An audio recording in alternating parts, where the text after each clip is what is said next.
Magandang gabi mga kababayan, kabataan ng Pilipinas, mga OFW na nanonood mula sa abroad. Welcome back sa ating channel, #WalkWithLan. Ngayon pa lang, sila ng #WalkWithLan. Sasabihin ko ng malinaw, VP Sara Duterte ang magiging Pangulo ng Pilipinas sa 2028. Oo, declared na.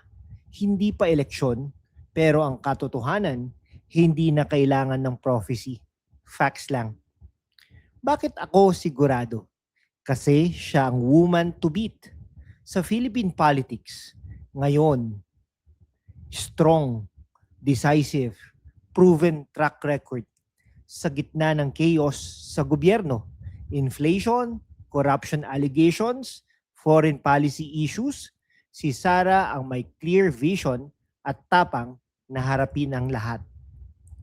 Today, ilang mga minuto tayong ng deep dive, achievements, criticisms, fair game, intellectual tayo dito. At bakit siya ang future leader na kailangan ng bayan? Manood hanggang dulo kasi may surprise revelation sa end tungkol sa kanyang latest declaration. Una, balik tayo sa basics. Bilang mayor ng Davao City, twice pa, ginawa niyang isa sa safest at most progressive cities sa Pilipinas. Biruin mo, 117 awards, citations, recognitions from 2017 to 2021, lowest crime rates, booming economy, peace and order, na inggit ang buong bansa, biyahing Duterte projects, education, health, infrastructure, environment, lahat na address. As Vice President, kahit concurrent as DepEd Secretary noon, nag-reopen ng face-to-face classes post-pandemic. Malaking achievement yan. OVP programs, medical at burial assistance, libo-libong naibigay. Libreng sakay, millions of rides para sa mga commuters. At mga kaibigan, isa po ako sa mga naging commuter. One of the commuters dyan sa libreng sakay. Mula City Hall hanggang Litex. Okay? Yan. Nasakyan din natin yata yung in the past, yung mula PITX hanggang SM North. Okay? So isa po ako sa mga nabiyayaan. Maliit na bagay, pero napakalaking ginhawa. Biruin mo kung araw-araw ay nakakasakay ka doon sa VP bus. Biruin mo yon, magkano rin ang natitipid mo doon, di ba? Okay, mga disaster relief, 73,000 plus families aided in 2025 alone. Nakita po na rin yan. Diyan po sa Quezon City. Sa EDSA, malapit po sa Caloocan na rin. Yan. Nakapagbigay tulong po sila dyan. Sa Tondo, ayan, maraming beses po silang tumulong dyan. At sa iba't ibang karatig lugar dito sa Metro Manila at sa Visayas at Mindanao. Tree planting, ayan, gustong-gusto ko rin po yung proyektong yan. Prevention, no? So po, habang bumibisita po sila sa iba't ibang mga eskwelahan, nagtatanim na rin po sila. Pero nung hindi na po siya DepEd Secretary, mga bundok, mga plaza, mga open space, tinataniman po nila yan. No? Hindi lang po dito sa Luzon, sa Visayas at Mindanao. Mga kaibigan, 1 million trees na po ang kanilang mga naitatanim. No? Wag po tayo magpuputol ng puno kung bagkus tayo ay magtanim. Mga learning kits sa remote areas. Habang ang iba nagrereklamo, si Sara nagdi-deliver sa 2025 OBP report, unqualified COA audit, transparent at efficient. Para sa mga kabataan, imagine niyo a president na may ganitong work ethic. Para sa mga OFWs, yung remittances nyo, maayos na gagamitin sa totoong tulong, hindi sa kung ano-anong funds controversy. Ngayon, intellectual part. Bakit siyang woman to beat? Una, legacy.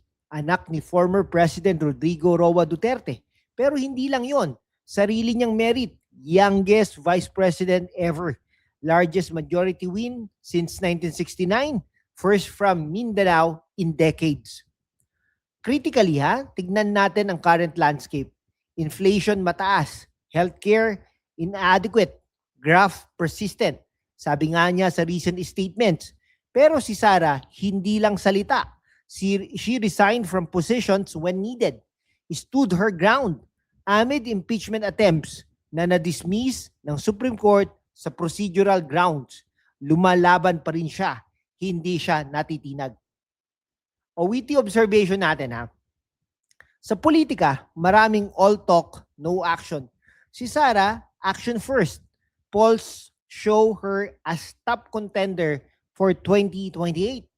Strong base from Duterte supporters plus youth at OFWs na pagod na sa status quo. Bakit? Kasi promises niya grounded sa proven results sa Davao at OVP. Hindi tayo bias, fact-based tayo. May controversies, confidential funds issue, impeachment complaints, corruption allegations, etc. Feud with current admin. Pero critically, Supreme Court threw out previous impeachment over procedural flaws. New ones, distraction daw from real issues like economy. Sa mundo ng fake news at political attacks, si Sara ang target dahil strong siya. Pero tignan ang records, unqualified audits, direct aid sa tao, yung threats o plots, contextual, defensive sa political warfare. Bottom line, hindi siya perpekto, pero sino ba? Ang importante, may spine siya to fight for bayan, hindi yumuyuko sa pressure. O para sa mga kabataan, kayo ang future. Gusto ba ninyo ng leader na laging umaatras o yung tulad ni Sara na nagsasabi ng totoo kahit mahirap? Okay, ano bang vision ni Vice President Sara? Bring back care for the people, compassion with strength, anti-corruption, pro-Filipino foreign policy, better jobs para sa mga kabataan at OFWs, peace sa Mindanao nationwide. Sa 2028, she will be the one to unite the nation, hindi divide. Mga kababayan, imagine niyo, Philippines under President Sara, safer streets, na gustong-gusto natin, na walang nagpa-park sa mga kalsada. Okay? Sila pa yung matapang. Dito nga sa amin ganun di ba? Safer streets, stronger economy, respected globally. She's not just running, she is destined to become the President of the Republic of the Philippines. Mga kababayan, sa mundo kung saan ang kasinungalingan ay nangingibabaw, ang katotohanan ang unang sinisikil. Pero kasama kayo, magpapatuloy tayo sa laban. Walang takot, walang kinikilingan, at laging handa para sa bayan. Sumali na sa aking YouTube channel membership sa #WalkWithLan at tulungan natin ang channel na maabot ang 100,000 subscribers. Ang inyong suporta ang susi sa kalayaan natin para ipagpatuloy ang pagbabalita ng katotohanan. Salamat at kita-kits sa laban, Like, share, subscribe, comment down below. Team Sara ba kayo for 2028? See you next video. Sara for President. I love you all.